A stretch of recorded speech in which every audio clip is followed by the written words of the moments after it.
Menteri Pendidikan, Kebudayaan, Riset, dan Teknologi Nadiem Makarim mengklarifikasi munculnya klaster sekolah usai pembelajaran tatap muka digelar. Menurut Nadiem, data 15.000 murid dan 7.000 guru yang dinyatakan positif COVID-19 itu merupakan data mentah dan banyak yang error.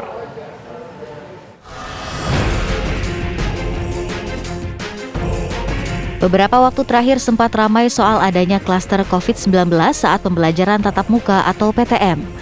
Menteri Pendidikan, Kebudayaan, Riset, dan Teknologi Nadiem Makarim menjelaskan bahwa angka yang tersebar itu merupakan data kumulatif bukan dalam satu bulan. Nadiem juga mengatakan data yang menyebutkan 15.000 murid dan 7.000 guru positif COVID-19 merupakan data mentah yang masih terdapat error. Nadiem menyebutkan salah satu contoh kesalahan dalam data tersebut di mana jumlah kasus positif melampaui jumlah murid di sekolah tersebut. Patut diluruskan sekali lagi adalah bahwa angka 2,8% satuan pendidikan, walaupun itu pun sudah kecil, tapi itu pun adalah data kumulatif, bukan data per satu bulan. Jadi itu semua dari seluruh masa COVID ini, bukan dari bulan terakhir di mana PTM terjadi.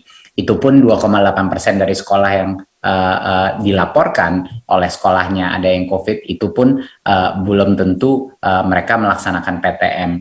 Dan juga satu lagi adalah untuk bagi teman-teman media untuk menyadari bahwa angka yang kemarin disebut 15.000 murid dan 7.000 guru positif COVID-19 itu berdasarkan laporan data mentah yang ternyata banyak sekali errornya. Contohnya banyak sekali yang melaporkan jumlah positif COVID itu melampaui daripada jumlah murid di sekolah-sekolahnya. Jadi sekali lagi kita harus berfokus kepada data yang ada dan terutama dari data dari Kemenkes yang telah mendapatkan berbagai macam tes result dan melakukan sampling. Dan kedepannya kami akan ada 2 kolaborasi dengan Kemenkes. Yang pertama yang disebut Pak Budi tadi, untuk memastikan bahwa sekolah-sekolah mendukung fasilitas random testing, sampling yang dilakukan, dan kita akan secara spesifik akan menutup sekolah di mana kalau sudah melampaui 5% positivity rate. Jadi secara klinis dan juga secara statistik jauh lebih valid, jauh lebih targeted dan tidak merugikan. Kedua adalah integrasi kepada Peduli Lindungi dan mengimplementasi program itu di sekolah kita. Jadi itu 2 inisiatif besar kita untuk memastikan kendalian ini.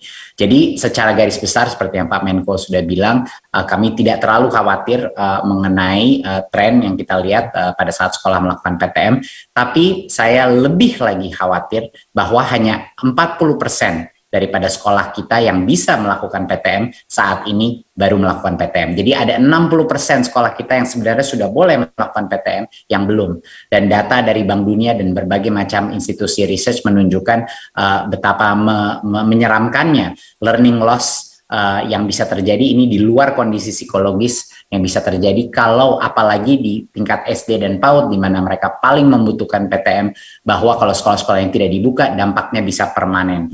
Jadi ini merupakan satu hal yang lebih mencemaskan lagi buat kami adalah seberapa lama anak-anak ini sudah melaksanakan PJJ yang jauh di bawah efektivitas sekolah tatap muka. Menteri Kesehatan juga menjelaskan bahwa dalam rangka penanganan pandemi, kita fokus pada 4 strategi utama sesuai dengan WHO.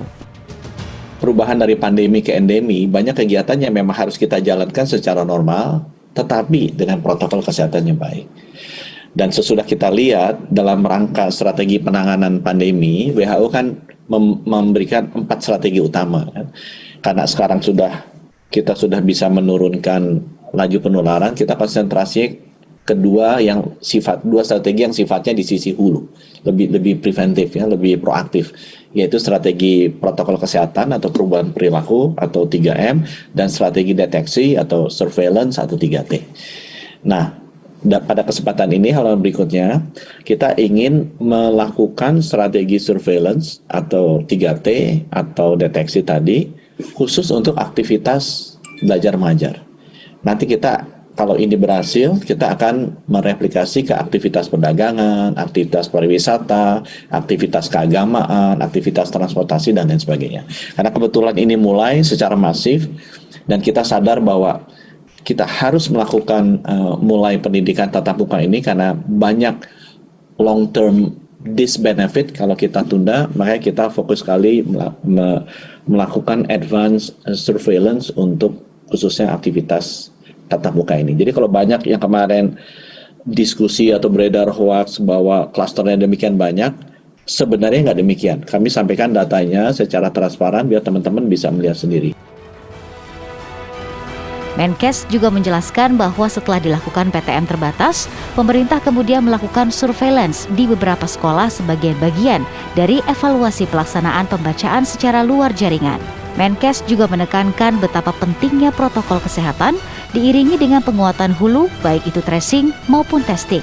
Dari Jakarta, Laras Kiranasari, Fadlan Abdurrahman, TV One mengabarkan.